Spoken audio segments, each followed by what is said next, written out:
தம் கிருபை பெரிதல்லோ என் ஜீவனிலும் அதே இம்மட்டும் காத்ததுவே இன்னும் தேவை கிருபை தாருமே இன்னும் தேவை கிருபை தாருமே.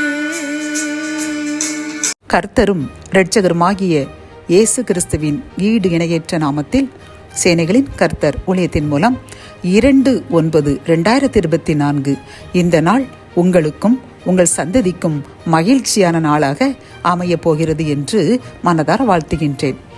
இன்று நாம் அறியவிருக்கும் கிருபையின் வார்த்தைகள் 1 தெசலோனிக்கேயர் 5:17 இடைவிடாமல் ஜெபம் பண்ணுங்கள். கத்தோலிக்க வேதாகமம் இவ்வாறு கூறுகின்றது, இடைவிடாது இறைவனிடம் வேண்டுங்கள் என்கின்றது. இந்த கிருபையின் வார்த்தைகள் மூலம் கர்த்தர் நமக்கு கூறும் ஒரு ஆலோசனையும் அறிவுரையும் என்னவென்றால், நாம் ஜெபம் செய்வோம். எப்படி ஜெபம் செய்வோம்? காலையில் ஜெபிப்போம், இரவில் ஜெபிப்போம். இல்லை என்றால் ஏதேனும் ஒரு ஆலயத்தில் விசேஷம் என்றாலோ அல்லது ஒரு விசேஷ வீட்டுகளுக்கு சென்றாலோ அப்பொழுது ஜெபத்தில் கவனம் செலுத்துவோம், ஜெபிப்போம், ஆலய வழிபாடுகள் ஜெபிப்போம், அப்படித்தானே?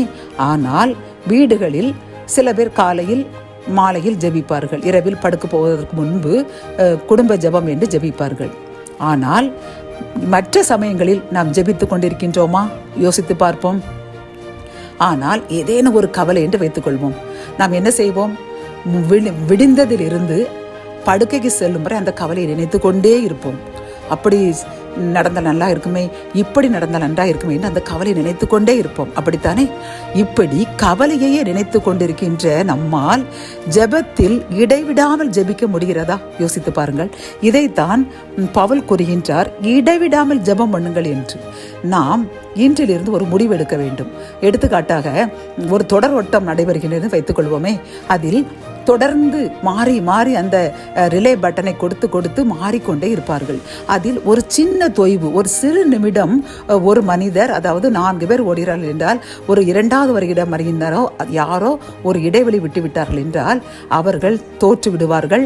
இடைவிடாமல் ஓடுகின்றவர்கள் ஜெயித்து விடுவார்கள், அப்படித்தானே?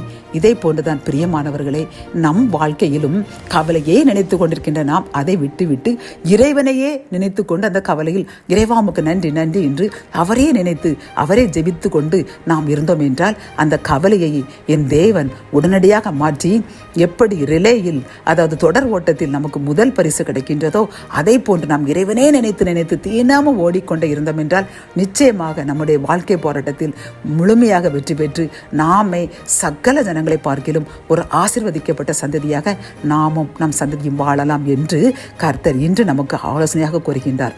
ஆகவே இந்த செய்தியை கேட்டுக்கொண்டிருக்கின்ற என் அன்பு சகோதரனே, சகோதரியே, ஏதேனும் ஒரு கவலையில் உழண்டு கொண்டு அனுதினமும் அதே நினைத்து கொண்டிருக்கிறானே அல்லவா? கர்த்தர் உனக்கு தான் கூறுகின்றார், இன்றோடு அந்த கவலையை மறந்துவிடு. எப்பொழுதெல்லாம் அந்த கவலை நினைத்து ஏங்கிக் கொண்டிருந்தாயோ அந்த நேரத்திற்கு இரட்டிப்பாக நீ ஜெபம் பண்ணிக்கொண்டே இரு, என்னை நன்றி சொல்லிக்கொண்டே இரு, எனக்கு ஸ்தோத்திரம் சொல்லிக்கொண்டே இரு, உனது பிரச்சனையை இன்றோடு நீக்கி விடுவேன் என்று வாக்கு கொடுக்கின்றார்.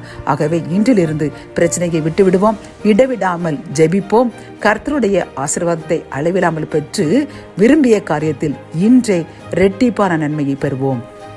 ஜெபம். என் அன்பு தகப்பனை, எங்களுக்கு அருமையான ஒரு ஆலோசனை கூறினீரப்பா. நாங்கள் இடைவிடாமல் கவலைப்பட்டு கொண்டிருக்கின்ற அந்த நேரத்தில் அந்த காரியத்திற்கு இடைவிடாமல் நீ ஜெபித்துப்பார், உனக்கு நான் வெற்றி தருவேன் என்று அருமையான ஆலோசனை கூறியுள்ளீரப்பா. எவ்வளவு அன்பு எங்கள் மேல், அதற்காக நன்றி கூறுகின்றோம். இந்த செய்தி கேட்டுக்கொண்டிருக்கின்ற சகோதரனோ சகோதரியை நாங்கள் இன்றிலிருந்து இடைவிடாமல் ஜெபிப்போம், இனி கவலையை நாங்கள் மனதில் வைத்துக் கொள்ள மாட்டோம் என்று யாரெல்லாம் உறுதியளிக்கின்றார்களோ அவர்களுக்காக ஜெபிக்கிறோம். இன்றிலிருந்து இடைவிடாமல் ஜெபிப்பார்கள். அவர்கள் கவலைகள் தடைகளை நீக்கி இரட்டிப்பான நன்மையால் நிரப்புங்க. மீட்பர் இயேசுவின் மூலம் ஜெபம் கேளும் நல்ல தகப்பனே, ஆமென்.